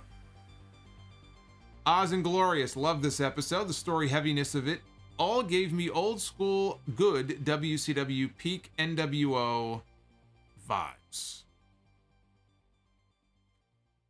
Well, they certainly do look like they're copying the NWO. So you are not wrong about that. Right down to the hand gestures. Spanish Goddess, they should sign Rick Martel and use him as a heel manager. I don't think Rick Martel wants to come back. I think Rick Martel is very happy being divorced from the wrestling business. He made his money. Now he's doing other things. At least that's what I've heard. That could be why he's not in the Hall of Fame right now, which he should be. But I think he's very happy just being away from wrestling and doing his own thing. Jacob Donnelly, thank you for the $10, sir. Good to hear from Jacob. First time watching the two shows at the same time, and it was definitely hard. That's why I don't do it. I got to keep my focus on one so I can devote my attention to it and then do the other. These people that do two shows at once, God bless them. But I need to devote my attention to one over the other. I thought both were great, but the ending to Dynamite fell flat. Pac and Phoenix 4 tag team champions next week. I'm all for that. Maybe John Moxley cost him the titles. Maybe Moxley and Kingston are going to cost the Bucks the belts. We'll see. Burnt dried chicken without flavor. The Young Butts are a bunch of sellouts. What the buck? The Carpetbagger with the $5. Do you think AEW can go 1 week without forming a faction? They'll go 1 week without forming a faction when they go 1 week without interrupting Sting during a promo segment. Which is to say no, I don't think they can do it. Rodimus Prime with that $55 from earlier. He's still in the lead. Thank you, Rodimus. Pretty excited, he says, for the Blood and Guts match. The Pinnacle against the Inner Circle is going to be awesome. Burnt Dried Chicken, big shout out to Will Ospreay. He deserves the opportunity to represent New Japan. That's right, he is the new IWGP World Heavyweight Champion. He's going to defend his title first against Shingo Takagi. And whoever comes out of that match as the champion will then defend the title against Okada at the end of May. Okada, who has 2, I believe, slipped discs in his back. The guy needs to take a break. He's got to take a vacation. Why is he continuing to do this to himself? Jordan, no message, only some love. Thank you for the $5. Brian Gates, Solomonster, I agree about the ending of Dynamite. Big John Moxley fan, stay safe. Flamethrower Fluff Salisbury with the $5. Let's see here. I'm in a faction in AEW, and I'm not a wrestler or an AEW employee. Well, so am I. I'm in a faction too. I just don't. I haven't been told which one. I think we are all in factions in AEW. We just we haven't been clued in yet onto which ones that we're actually members of. Oh, here's Jordan with a message. Meant to put a message on the okay. And here I thought he was just showing some love. How about that Discord, though? Also, great job on This Week in History. Thank you. I appreciate it. I got a lot of really good feedback this week. You have no idea. You have no idea the time that went into that. And I'm really worried about this week because, I had 21 WrestleManias to go through last week. And there's not 21 this week, but there were probably at least 10 other WrestleManias this week, plus whatever else happened this week. It is now Wednesday night, almost Thursday morning. I haven't even started the history section yet, and I have another 4 streams after this, plus the Sunday show. I have no idea, plus my job. This is a job, but plus the other job. I have no idea how I'm going to get all this done. It's days like this that I kind of wish I had coffee, and I don't drink coffee, but I could probably use some right about now. But we'll manage. We'll manage without it. Ryan Spies, I just want the Bucks to stay heel, for fuck's sake. This is getting annoying. Quintus Brown, I can't see where this Bucks Omega story is heading, but I am enjoying it. Maybe Moxley and Kingston against the Bucks at Double or Nothing for the titles. Very possible. In fact, that sounds very likely. Bertrand Shepard says, "You're awesome, bro." Well, thank you. So are you. Thank you, Bertrand. Red Emissary of Darkness. I am the opposite of that one super chat. I really do not like the Young Bucks story because I cannot butt them as baby faces at all. Buy them, I guess he means. Or butt them. I cannot butt them as baby faces at all. And I cannot care less. Hashway with the $50 super chat. I missed that one. Holy shit, Hashway. What are you doing? I hate to put you on the spot, but what rivalry would you like to see built up for AEW or WWE? Other than Page against Omega? And how would you build it? I miss old rivalries like Jericho and Michaels. You are the man.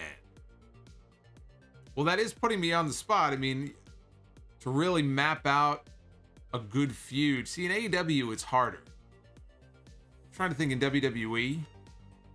You know what I'd like to see? I'll tell you what I'd like to see.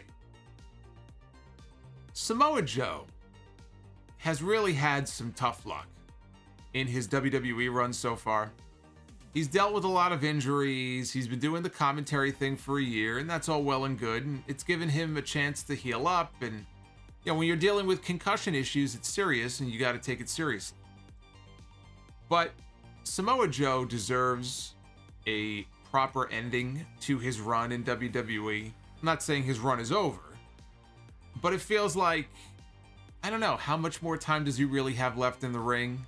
You know, do they even see him long term as an in-ring competitor? They might just want to keep him as an announcer. I don't know where their head is at on Samoa Joe, but I would want to come up with a story for Samoa Joe, like a redemption story, where Joe has to really just claw his way back up and prove to people that he can still go, that he can still be the Samoa Joe of old, and work his way through the roster, whether it's Raw, SmackDown, it doesn't even matter, to an eventual championship match. I want to see Joe get that title, whether it's the WWE title or the Universal title. He is one of those guys, they really dropped the ball when he was healthy and they were doing stuff with him. I would have loved to have seen him take it from Brock when they had that Great Balls of Fire match and they didn't pull the trigger on it. But Samoa Joe deserves to be champion in WWE, even if it's only a brief period of time. And I think there's a story there that you can tell of his road to redemption. And one thing that really appeals to me is the idea of doing Samoa Joe against the other Samoan named Joe. What if Roman Reigns held on to the Universal title beyond WrestleMania? He's mowing guys down left and right. And Samoa Joe steps up to the plate. Right? Roman Reigns is talking about the head of the table, the Samoan dynasty and all that. Well, Joe is, I mean, it's in his fucking name. He's called Samoa Joe. What if Joe steps up to the plate and says, hey, Roman, I'm still here. I haven't gone anywhere. And you build up something with Roman Reigns and Samoa Joe. Imagine the promos between those two. Roman Reigns is doing some of the best promo work of his career right now when he does speak. Sometimes Heyman does the talking for him. But man, Samoa Joe, you know, when he's out there spitting bars on the microphone, man, again, I'm thinking back to the program with Brock. I'm thinking back actually to that one segment the night after he lost to Brock, when he talked about, you know, you didn't beat me, or you survived me, or something like that. But like, he was getting up in Brock's face. He was telling Brock, you better look me in the eye when I'm talking to you. Roman Reigns was in the background. He was watching like a little kid. He was just watching like, man, I wish I could cut promos like this guy. That Samoa Joe is one of the best talkers in all of wrestling. And that doesn't go away. So concussions or injuries or whatever it is he might be dealing with right now, he can talk. He can cut authentic promos. They come across as genuine in a way that just stands out from everybody else, because all these other promos that a lot of these other guys cut, you don't buy into them. You don't feel anything. When Samoa Joe is out there and he's raging on somebody, there's nobody better. I would like to see him get one last proper run and get the belt that he never got, but he should have. I know his best days in the ring are behind him. The Samoa Joe from Ring of Honor, the Samoa Joe from TNA, he's not that same guy anymore. He's a little heavier, he's older, he's had other injuries. But I think you can still tell that story with Samoa Joe. So you want to know the story that I'd like to see? There it is. And I think Roman Reigns would be a great opponent for him. Of the two titles, if you're going to contend for one, it would be the Universal title and Roman Reigns. That's what I would do. People forget, man. Samoa Joe, he's been out of it now long enough where I think people, they don't remember how great he can really be. You kind of take people for granted sometimes.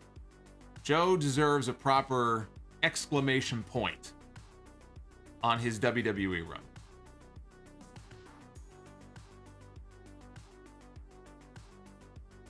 Who else we got? But thank you, Hashway. That was a great question. I hope you get your $50 worth there with that answer. Because I didn't even know where I was going with that. But then I remembered about Joe and I said, man, that's the one. That's the one I want to see. Burnt dried chicken without flavor. Christian Cage against Brian Cage in a steel cage. Tony Khan would book it. See, that's the kind of super chat I would expect from Paul Heyman, who I don't think he's joining us tonight. Christian Cage against Brian Cage in a steel cage, which reminds me of Mortal Kombat and Johnny Cage, and Mortal Kombat is coming out in a few weeks. I'm looking forward to checking that out. I have not seen Kong against Godzilla. This week, forget about it. I haven't had any time. So let me know if that's worth watching. Jim Ross was going on and on about Kong and Godzilla tonight, like it's his favorite fucking movie of all time. Is it worth watching? I mean, is it good? Because I haven't seen it yet. Food Hive. Good news, I paid for a Superstar membership week or two ago. Bad news, did it on the wrong YouTube account. Can it be fixed?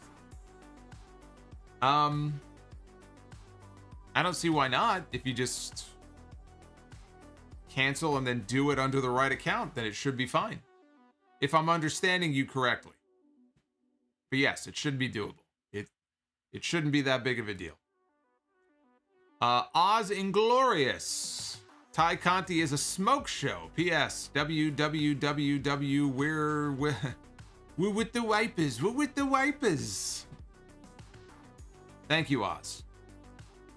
West Coast James. Is that Deadpool? Is that James Herrera? Thank you for everything you do for us. I haven't watched much wrestling recently, but I only keep up with it because of you. That is James. Thank you, James.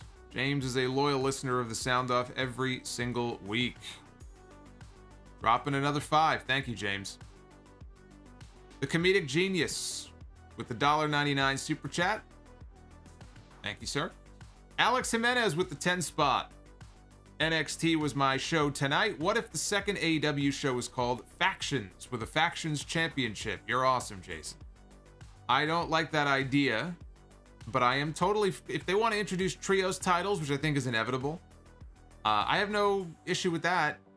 Trios belts, I think, are coming at some point later this year. That's my prediction. I think we're going to have trios titles in AEW. They have enough factions, they have enough trios to make it work.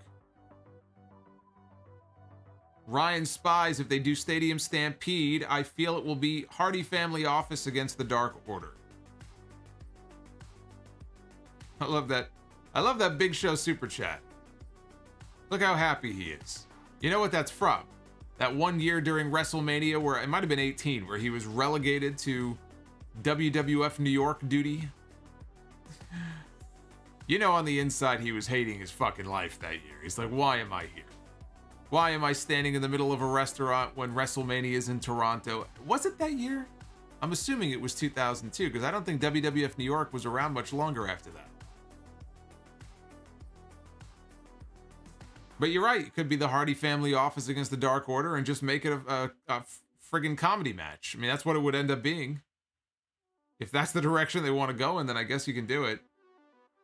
Burnt dry chicken without flavor. Max Caster's rap game is so good, I am glad AEW signed the Acclaimed. They bring a lot of flavor to Dynamite. Have a lot of charisma.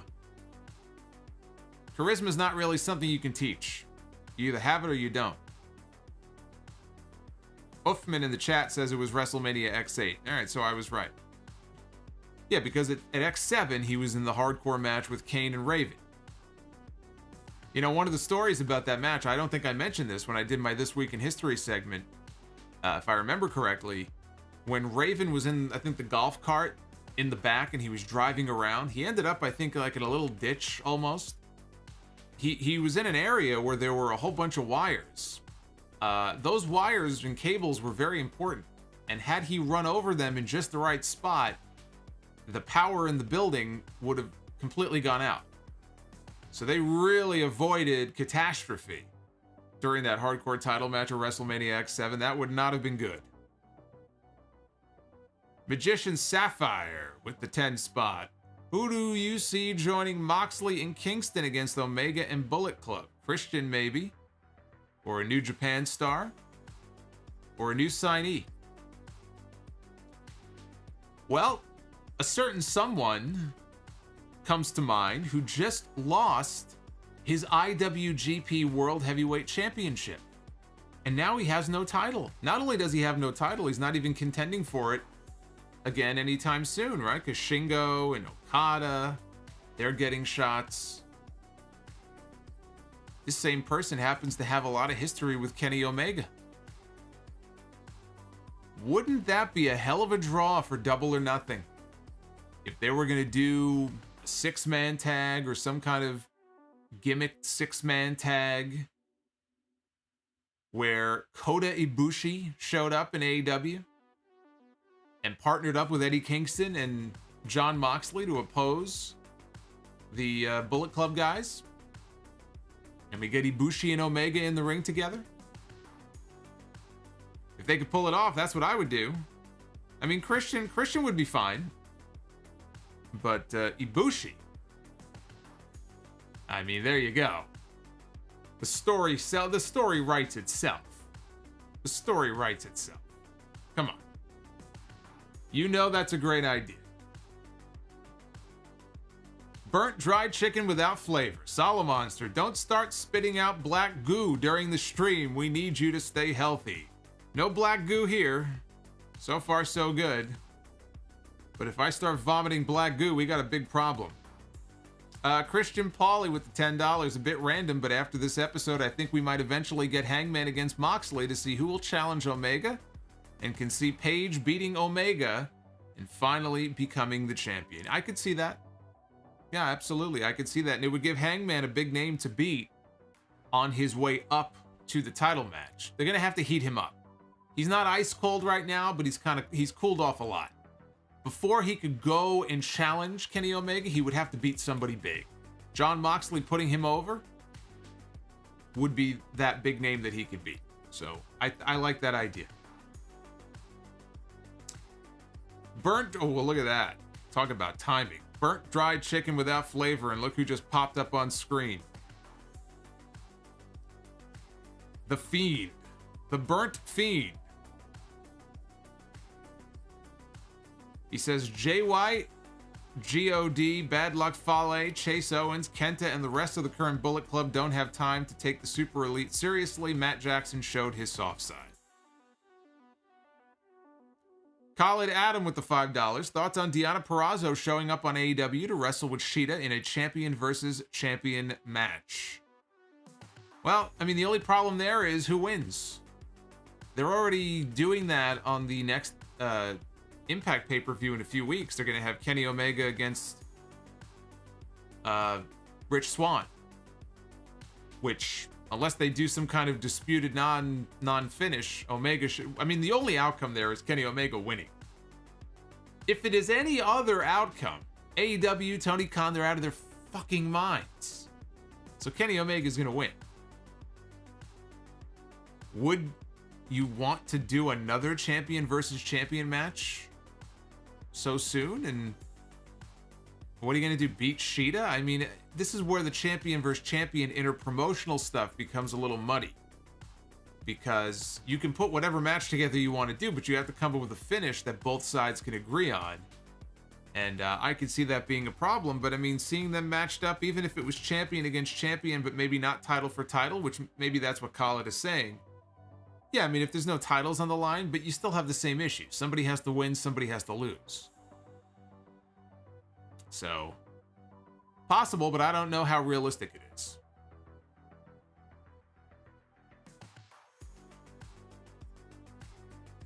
Impact needs AEW a lot more than AEW needs Impact. I wouldn't go in too heavy on the AEW versus Impact matches. They have a big one coming up in a few weeks. Right now, I think that's enough. Oz Inglorious. I'd rather watch Matt Jackson do community Shakespeare in the park 5 nights a week than spend a minute watching post WCW old WWE. Brian Becerra. Again, we saw that one earlier. Thank you for the $30. Burnt Dried Chicken. Would you like to see Kota Ibushi make his Well, look at that. Great minds think alike. What do you think? I just got done talking about it. Ken Terminated with the $5. I hope Samoa Joe does not come back and be an enhancement like poor Mr. Perfect, where his job is to help young guys like Shawn Michaels. Joe is in his 40s, right? I believe Joe is 40. He's either 40 on the dot or he's about to become 40. But yes, Joe is 40 years old. Look, I mean, there's nothing wrong with, you know, the older guys being used to help put over some of the younger guys or work with them. But again, Joe has that one last big run in him. There is a story to tell there with him going after the championship that he has never won. And I would like to see them tell that story and not have him just doing jobs to a bunch of people on the roster. I'd rather not see that. Kevin, oh my God, did WWE miss the boat by not having Michael Cole manage Rob Van Dam? Now, why would they do that? What would possess them to have Rob Van Dam managed by Michael Cole? No. I don't think anybody asked for that. Thank you, Kevin. The Comedic Genius. Did you know Nathan Jones is in Mortal Kombat? Oh, the new one. Oh, I didn't know that. I know Nathan Jones, when he left wrestling, you know, because he sucked. He went and did some movie work. He had some bit parts. I think somebody wrote into me and said he was in Daredevil, I think. But I did not know he was in the new Mortal Kombat movie. I did not know that. Uffman Entertainment, WrestleMania X8, because Big Show mentioned it when he joined the NWO. Okay, well, that clears that up. Vash. What if the person that Moxley gets help from is his little brother, Shota? Shota Umino. Or Umino from New Japan. That's right. That is Red Shoes' son, right? One of the young boys. I mean, you could do that, but you gotta put a big name in that spot. If you're gonna get somebody from New Japan and they give you fucking Shooter, I mean, come on. Hey, if they want to send Shooter on excursion and do some stuff for AEW, that's fine. But no, he should not be in the main events. You gotta get Ibushi. If you're gonna get a New Japan guy in for this spot, it's gotta be Ibushi. And they just took the belt off him, so the timing is perfect if he can travel over here. If you're gonna use anybody from New Japan. The one guy I would say I would make an excuse for and say, okay, I'll take him instead, would be Minoru Suzuki. I'd be okay if it were Suzuki. But if you're gonna go for a New Japan guy to oppose Kenny Omega and those guys, it should be Kota Ibushi. It fits into the story they're telling. Oz Inglorious with the $5. Much as I love and adore the Ibushi idea, I think Omega as champion, the Bullet Club New Japan angles might be a little too niche, audience specific. Put the title back on Moxley. Well, that's what AEW is. They're catering to a niche audience. You think there's any casual fans who are watching what happened in the main event tonight who give a shit about Matt Jackson being conflicted about whether or not he should kick Kenny Omega in the face and watching as his spray tan drips down his face? You think any people care about that? They're catering to their audience. They're catering to the people who know about the Bullet Club history. That is their audience. And if you've watched any of the recent ratings, it's not like they're really growing the audience. That's who their audience is. That's who they cater to. Kevin, what was your favorite Dark Side of the Ring episode? Man, they're all, I mean, they're depressing as hell, but they're all very good. Man, you know, it's weird, like, favorite. The ones on Owen and Benoit were some of the best ones. So when I say, like, the Owen one was my favorite, it just sounds weird, because that was the one I watched, and I cried during that one. I'll admit right now. That one and the Benoit one, I mean, you're talking about a family that was just completely wiped out. I mean, if that doesn't fucking, hit you right here, then I don't know what does. Those episodes got to me. I thought the Gino Hernandez one was very interesting in terms of all the conspiracy theories that were kind of pushed about who killed him or how he died. Again, favorite is kind of a weird word to use. The Bruiser Brody one is similar, right? That story is infuriating, but I thought it was a well done episode. I didn't really learn anything new during it. I mean, we got to hear from his son. Probably the Owen one though. The Owen one is the one that really got to me. Burnt dried chicken without flavor. WWE's worst idea if they created a Nia Jax cereal called Booty Holes. That screams cancellation. I'm gonna cancel your super chats. You keep sending in these bad jokes here. Oh, you're the last one too. We can't end on that. We need another super chat here. We can't end with that. Booty Holes. Is that the one we're gonna end with? Really? Somebody has to save the stream. We can't possibly end with that one. Booty Holes. Leave the ideas to me. So what happens when I let you come up with ideas? We end up with booty holes. Every booty has a hole. My booty has a hole. Your booty has a hole. We don't need a cereal by that name. Here's the AEW poll. 67% thumbs up. We go from holes to poles. We do it all here on this stream. And if you were wondering how NXT Takeover Stand and Deliver Night 1 fared against AEW, well, it fared pretty well. 84% up, 15% thumbs down. That poll's going to be up for about 3 days, so feel free to go on Twitter at Solomonster and cast your vote. I want to hear from all of you guys on what you thought of these shows. Here we go. We got some super chats. Here we go. They're chiming in to save me here.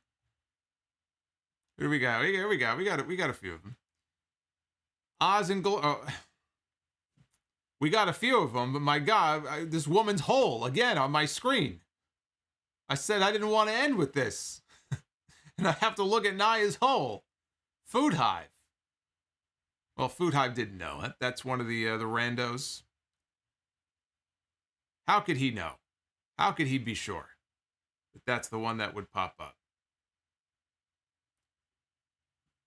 Food Hive, I love his super chat too. Food Hive is great. Food Hive is awesome. Food Hive is love. Food Hive is life. Based Food Hive. Let us bow.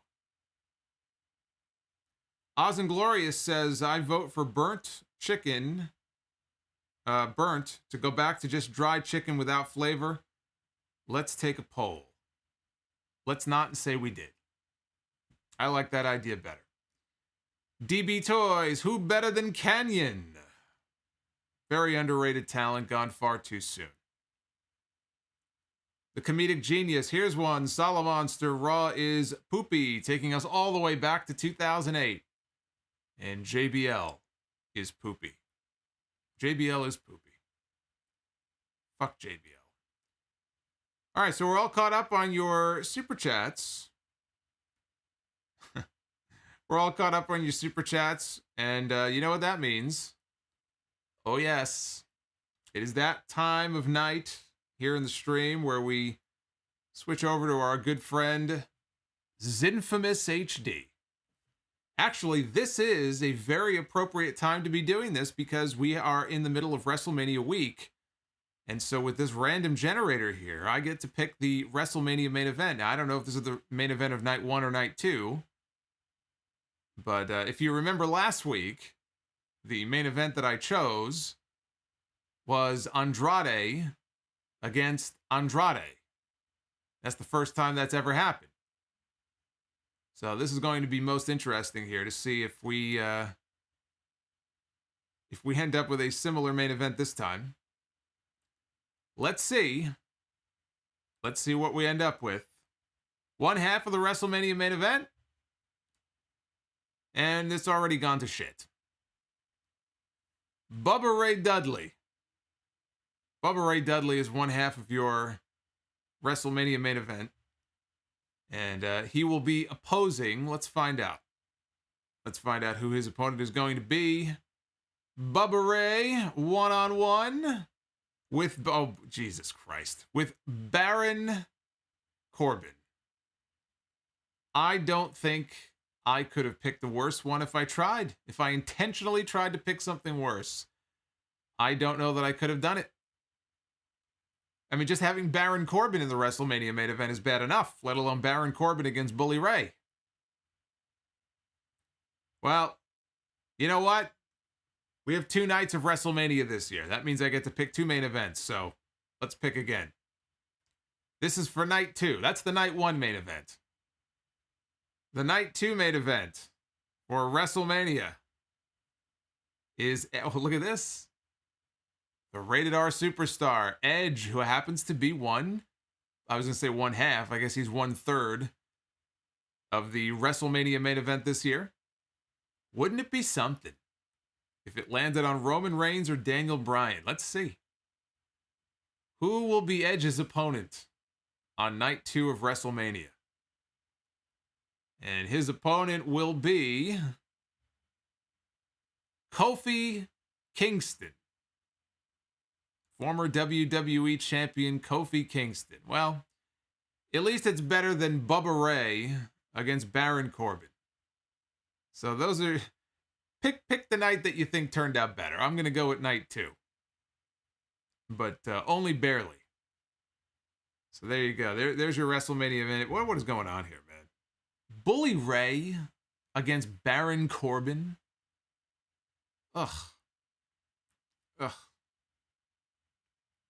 My God. Let's see. Who we got here? We got more super chats coming in. I love it. Jordan with the $5. Thank you, Jordan. What do you think about my idea of bringing Iron Sheik to AEW? That might be the only way I would watch Dynamite. I don't think that they need any more legends. So I'm going to vote no on that. Jesse Cam, what did you think of Kane's Hall of Fame speech? Once I see it, I will let you know. I watched part of the Hall of Fame, and I had work to do, so I still have not finished it. So I couldn't tell you. I thought Rob Van Dam gave a great speech. Very genuine, very heartfelt. I was not expecting RVD to give the best or one of the best speeches of the night, but there you go. Sometimes they surprise you. Burnt Dried Chicken. Should AEW consider doing a 2-night double or nothing in the future?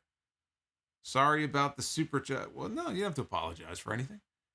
No, I don't think we need... Everything does not need to be 2 nights. I'm getting a little tired of the 2-night stuff. You know, it works out well for WrestleMania because there's so many matches. They try to get everybody on the show. Double or Nothing does not have to be 2 nights. I don't want to see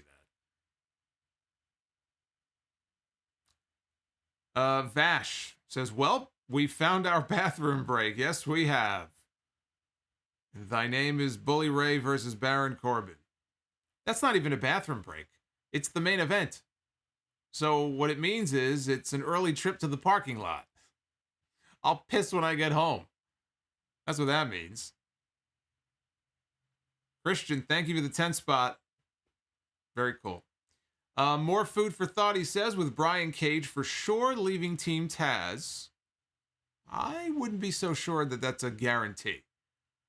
Now, Taz has really been going off on Ricky Starks. Who's to say it's not Ricky Starks who gets excommunicated from the group the way that Randy Orton was from Evolution? Gets a big head.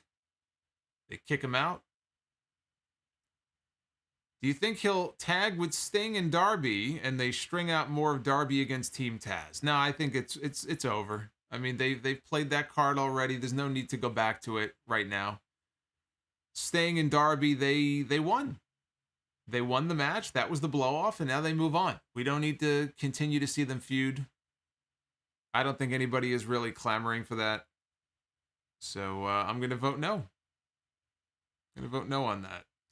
All right, so we're all caught up with your messages, and this was a very productive first stream.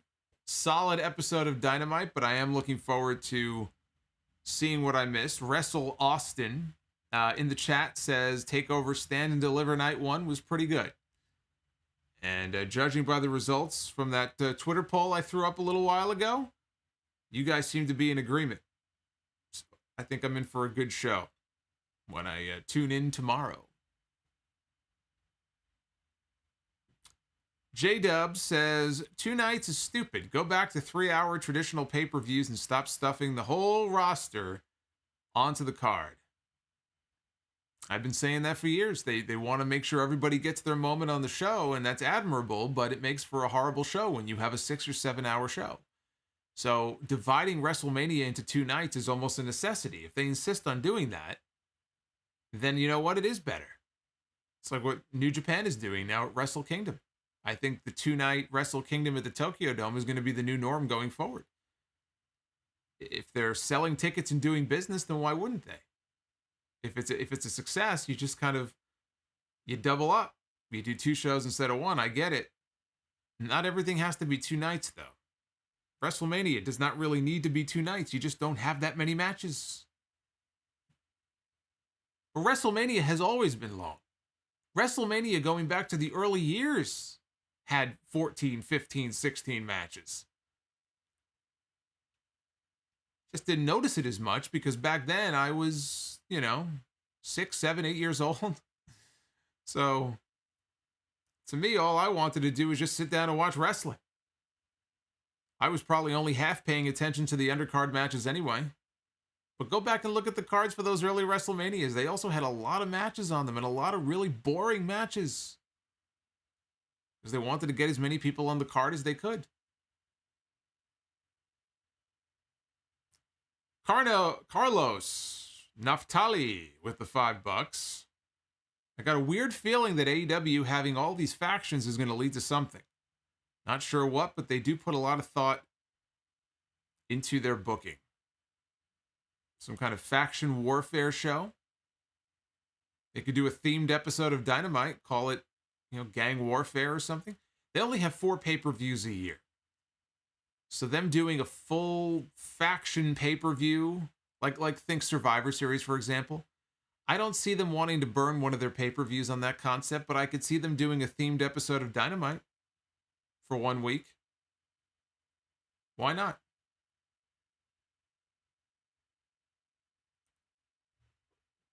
Those theme shows, gimmick shows tend to do better viewers. So I could see that. EJ has what may end up being the final super chat here coming in. AEW better be careful with all these factions because we don't want a repeat of the awful mid-card gang wars from 1997. I do have flashbacks to that. Los Boricuas. The Oddities, the Truth Commission, DOA, the Nation of Domination, the Hart Foundation, DX. Who am I missing? Who else did we have in that period? I think I named them all. Yeah, that was a very, but all the Los Boricuas and DOA matches. I mean, ugh. I was gonna say I'd rather watch Bully Ray and Baron Corbin, but I won't go that far. That's a bit extreme. I won't take it to that level. Let me remind you all of what is coming up. A very busy schedule these next few days. This is only night one. Coming up tomorrow, actually later today, it's after midnight. Thursday night, same time, same channel. I want to see you guys back here because I'm going to be reviewing both nights of NXT Takeover Stand and Deliver, including night 2, which hasn't even happened yet. Friday night, I'm going to be live with WrestleMania 37 predictions, and I might even take yours. You might want to submit yours. We might take calls. We might not. We'll do super chats. You guys can let me know what you think is going to happen at WrestleMania. Saturday night and Sunday night, back-to-back nights of WrestleMania 37. I hope you'll join me both nights and check out episode 699 of The Sound Off. Coming up on Sunday with a brand, hopefully, brand new This Week in History. That is if I have the time to actually get to it. Look at the Fiend peeking through Alexa's armpit. Look how cute. You know, Uffman in the chat says Alexa looks adorable. Forget Alexa, though. Look at the Fiend. Look how adorable the Fiend is. Look how cute. Look how cute that the Fiend is with that Fiend mask on. Anyway, that is the schedule, and I think we're all tied up here. I think that just about covers everything that I wanted to talk about. So, everybody who super chatted, all our new members who joined and became members of the channel tonight, and I'll throw up that information in a second if you want to consider joining. I hope to have some new retro audio up for the top tier members in the next few days. That's another thing I want to work on, is getting up episode 4 of The Sound Off, my 4th ever episode from 2007. So I am slowly working my way through the archives for all of you guys. I hope you are enjoying that trip down memory lane when I sounded a lot different than I do today. Sounded a lot more timid. You could hear flashes of current Solomonster and old Solomonster, but it's weird listening back to myself from 14 years ago. It is a little strange. And Jordan, once again, dropping a Discord. I haven't forgotten about the Discord. I'm just not ready to get it up because it would be a complete free-for-all. And until I know I can just kind of manage things, this is definitely not the week that I am going to be fiddling around with the Discord. But you are certainly free to just keep dropping these periodic reminders. And, you know, it might actually make sense to make the Discord a members only feature. Well, we'll see. We'll see. I'll think about it.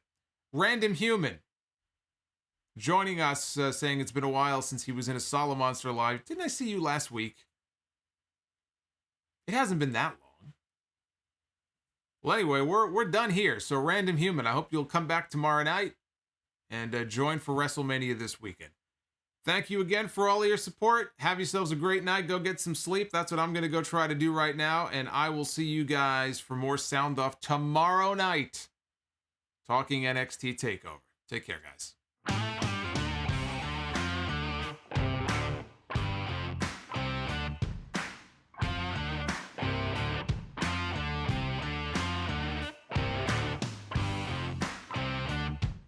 Crash has a super chat. No man left behind. You know me. Thank you for the $2. He says, do you think Money in the Bank will be a cinematic match again? No. Money in the Bank, the date of Money in the Bank has been announced. I don't have it in front of me. It is coming up in early May. And it is going to be at the Thunderdome. So my guess is it will be like a traditional Money in the Bank match. I mean, there really is no need for them to make it cinematic. Those were special circumstances last year. Now they have the Thunderdome with the piped-in, crowd noise and everything. So I am guessing that it will be a traditional Money in the Bank match this year, or two of them if they do one for the men and one for the women. So there you go. I hope that answers your question. And now we can end the stream for real this time. Take care, guys. Have a good night.